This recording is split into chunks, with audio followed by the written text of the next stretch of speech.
6 mobile app is now even better. Download it today. Now on News Channel 6 at 6, a possible solution for growing numbers of homeless in Augusta. Why, not everybody's on board with that plan, though, as your News at 6 starts now.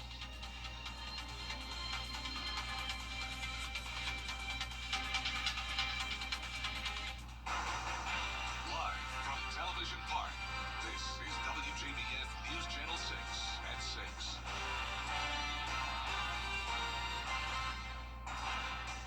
Good evening, everyone. I'm Jenny Montgomery. I'm Brad Means. We do thank you for joining us. Coverage you can count on begins with one answer to Augusta's growing homeless problem, a new shelter. The Salvation Army working on a new one in East Augusta right now. But this is now raising concerns for one neighborhood. George Escala has the story. Hale Street, across from the fairgrounds, is where the Salvation Army is proposing its new Center of Hope shelter.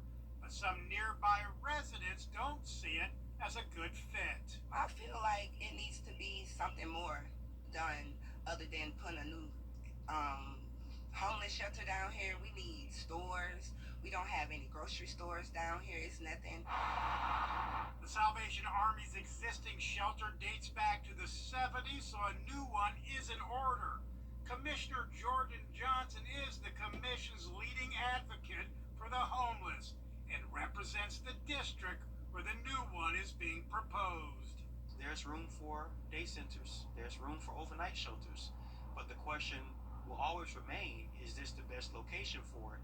Not only do we have May Park in the neighborhood, you also have the fairgrounds. May Park is 1 block away from the shelter site. A group of citizens in Old Town writing commissioners saying while they support compassionate services for the unhoused, this specific location raises serious concerns for safety, access, and community impact. They should put it more up in the city so they can have more resources. They keep saying by May Park. It's nothing by May Park. Speaking of May Park needs to be better. That is an area that folks have spent a lot of time investing their life savings into, and they have valid concerns about what a shelter in their backyards could mean for them. Commissioners are scheduled to hear from Old Town residents at their meeting on Tuesday. The residents support the idea of a new shelter, but believe the Hale Street site is not a good home for it. In Augusta, George Escala, WJBF, News Channel 6. It is time now for our first check of the weather. And here's Chief Meteorologist Jennifer Bunching. Well, we have had beautiful sunshine over the weekend and the start of the month of June, but we also have the hazy skies. It's because of wildfire smoke in Canada that's made it all the way down here to the southeast. Now, I am expecting the smoke to linger as we go into our Tuesday as well, but you can see here on our Terry Lambert Hyundai Skyview cam kind of just a blurred view here because of the haze, and we also have a bit of cloud cover over SRP Park. Today's almanac for Augusta Busch Field shows a low of 59, so we did have a chillier start to the day, and then our high temperature was near average, made it to 87. Now, you can see here our current temperatures are in the 80s as well. 85 in Augusta, 83 in McCormick, Swainsboro, you're at 86, and 87 in Louisville, so pretty consistent temperatures today across the board. We have high pressure that's moving in behind this weak cold front that came through earlier, and then down towards the south, we do have some cloud cover in Florida along with some rain, and we'll be talking about that more in the full Viper 6 forecast. But for the remainder of this evening, we'll drop down to 80 at 8 p.m. with winds out of the northeast coming in very light. And over the next 3 days, we're keeping it dry tomorrow, but we will introduce those rain chances starting on Wednesday. I'll have a look at your futurecast for that coming up shortly, but back to you, Brad. Jenna, thanks. Georgia farmers could be getting some help as they deal with high labor costs and minimum. The Richmond County Sheriff's Office is now enforcing a curfew for people under 18 after a shooting in the Harrisburg neighborhood last night. It happened around 8 o'clock near Green Street and Crawford Avenue. Investigators say a 16-year-old was shot and hospitalized. Deputies detained 5 teenagers, with a 17-year-old and a 14-year-old charged with aggravated assault. Neighbors are calling on law enforcement to take action. I think it's completely out of character. 12 years ago, I would have said, nope, it's completely in character. But in the last 10 or 12 years, it's the sheriff and our churches and our other civic organizations can find ways to get to these kids soon enough and show them that there's another way, then more power to them. The sheriff's office is now working on creative ways to reach the youth this summer, including youth organization camps and nighttime basketball. The Richmond County Sheriff's Office and the coroner are investigating a homicide. It happened this morning at the Landings at 237. That used to be Fox Trace Apartments on Wrightsboro Road. Deputies say 25-year-old Jerome Burley was shot at least once and died at the hospital. There will be an autopsy. An Augusta man is charged with murdering his brother. 30-year-old Mark Johnson is charged with murder and aggravated assault. Investigators say he shot and killed 34-year-old Brandon Johnson at a home on Madrid Drive yesterday. Johnson's being held in the Webster Detention Center. A Richmond County man in jail after what investigators called the largest meth bust in Augusta history. Jaquez Sturgis facing charges of meth and fentanyl trafficking. Investigators say they executed 3 search warrants at properties on Hale Street, Tybee Court, and Marks Church Road. And during those searches, look at it, they say they found more than 2,300 grams of fentanyl, 20 kilos of meth, guns, cash. Investigators say more arrests could be on the way. It is the 40th anniversary for Camp Rainbow, and they celebrated it with a trip to Topgolf. Camp Rainbow is hosted by the Children's Hospital of Georgia. Daily activities include archery, kayaking, ziplining, climbing a rock wall, and swimming. And today, golfing. Knowing that the child life will make sure we have a time for us and make sure that we can hang out together and have a good time, and for them to focus on us and stuff, because a lot of us are going through a lot. It means a lot. It's fun to watch the kids help each other. So we have some kids who have been here for several years. We have some kids it's their very first year, so they kind of take them under their wing and show them the ropes and really make really strong friendships. No doubt, a really fun day for those kids. So nice. The families of patients at Children's Hospital of Georgia taking it a round of golf today. It's the Red Shoe Golf Classic, and it benefits the Ronald McDonald House Charities of Augusta. You know they provide housing and meals for families when their sweet children are being treated at the Children's Hospital of Georgia. Just honored to be able to come out here, and we're honored to have a children's hospital so close and here in Augusta. A lot of families are not that lucky. So Ronald McDonald House offers the opportunity for families who have sick children there at the hospital to stay close. This is the 40th year for the Red Shoe Golf Classic. Coming up, lawmakers talking about the big, beautiful bill. Why some Republicans are pumping the brakes. Next. Bill O'Reilly on Cuomo. Bill, what am Our chief meteorologist, Jennifer Tracci, back with us now. Well, nice dry start to the month of June, but we are going to see those chances of rain as we go into the middle of this week. And it's also the beginning of hurricane season. And with that, we do have a tropical update for you. I'll have all the details on that when we return. Find out if your drinking water is safe with a free in-home water analysis. You can't always choose the weather, but you can choose your weather app. Go with the most accurate and most trusted, the Live 536 mobile app. Download it today. Now, your most accurate forecast with WJBF Live 536. Welcome back and happy June. I hope you're having a nice start to the month so far. We do have hazy skies along with some cloud cover we're seeing here on our Terry Lambert Hyundai Skyview cam outside the station. 85 degrees, so nice and warm with near average temperatures.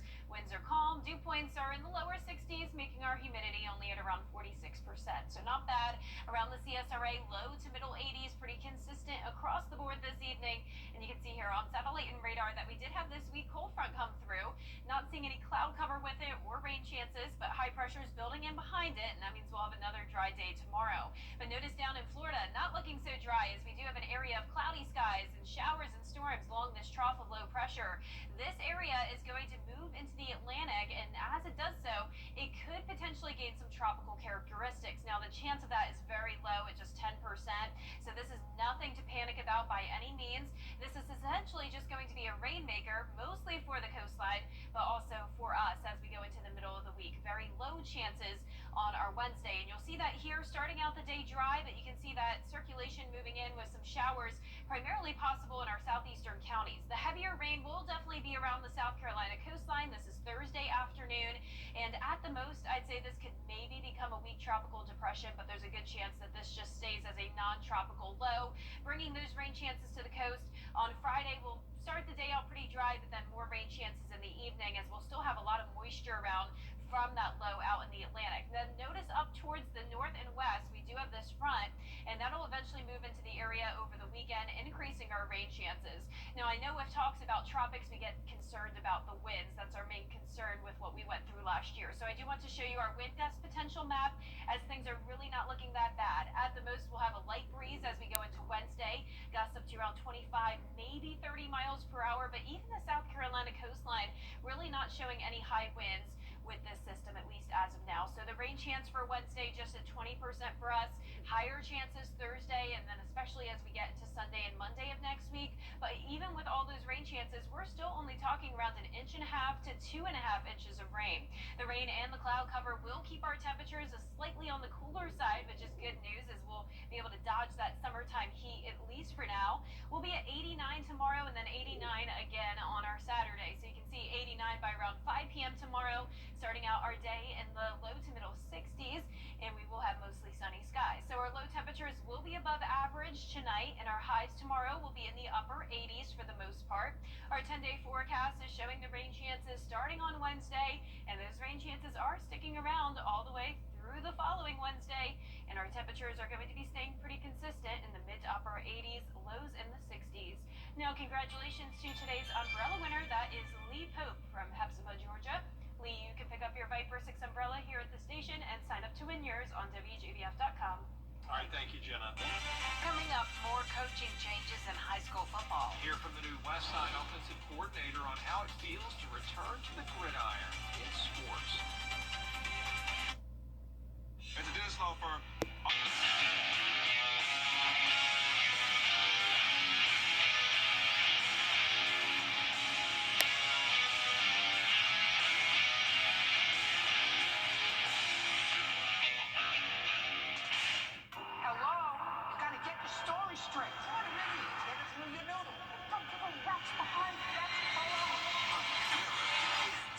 Just getting started. Judy Justice.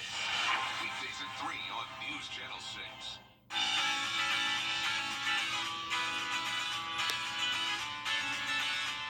Follow News Channel 6 on Instagram. Now, WJBF sports coverage you can count on.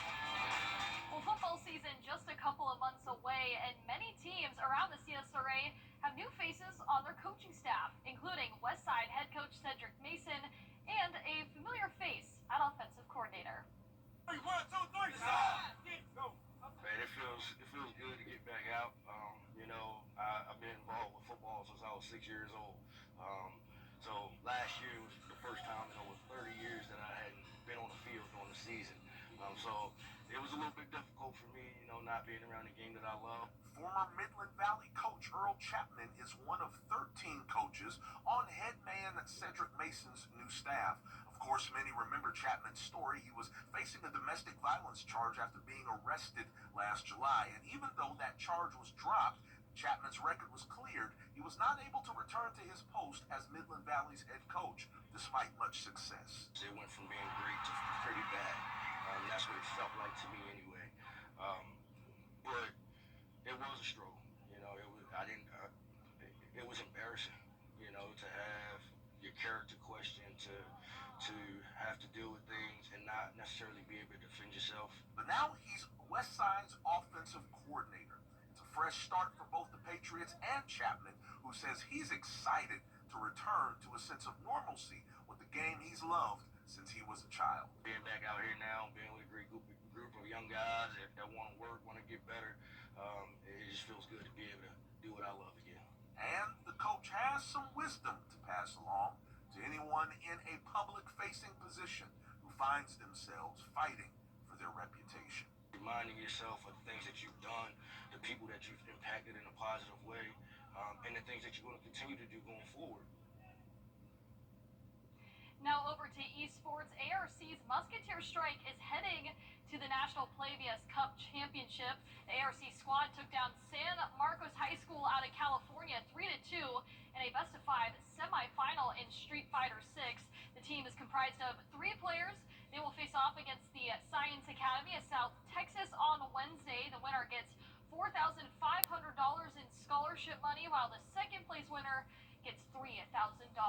Now, starting Tuesday, the Augusta Green Jackets, they are back at SRP Park, taking on the Fayetteville Woodpeckers, a former divisional rival of theirs. The Green Jackets are coming off a series against the Myrtle Beach Pelicans, winning 4 out of their last 5 games. They're now in sole possession of first place with 15 games left to play in the first half of the season. And Ryan and Jenny, we'll see if we can keep that confidence and momentum going into the homestand here. Yeah, we hope so. Yeah. Thanks, Gianna. We'll be right back. Spring is here. Time to refresh your space and make a real impact. When you're spring cleaning, don't toss it, donate it. The Salvation Army Family Store needs your gently used items like kitchenware, home decor, and knickknacks. Your donations do more than declutter. They support life-changing programs for people in need. It's sustainable, it's generous, and it starts with you. Clear out, give back, and help transform lives. Donate today at your local Salvation Army Family Store. Zero right on 12%. Our 10-day forecast is showing one completely dry day tomorrow, then a few showers and storms possible on Wednesday. Higher rain chances starting on Thursday, and it does look like a pretty wet weekend for us, with high temperatures mostly in the mid to upper 80s. Pizza Hut has just launched its new app. It's called Book It. The new app officially launched last month to help keep children engaged in reading this summer. With the new digital tool, families can track progress of their child's reading, set goals, and earn pizza rewards. The app is now available in all the app stores out there. So read and eat some good pizza. Read and eat some pepperoni, yeah. Yeah, sounds like a good way to get through the summer. Yeah, sounds good to me. Is there an age limit, I wonder? I don't know. You know, Pizza to Hut get is those good, though. rewards. Love the Yeah. pan. I don't know. Show It's a more good- shots of the pizza, Chris.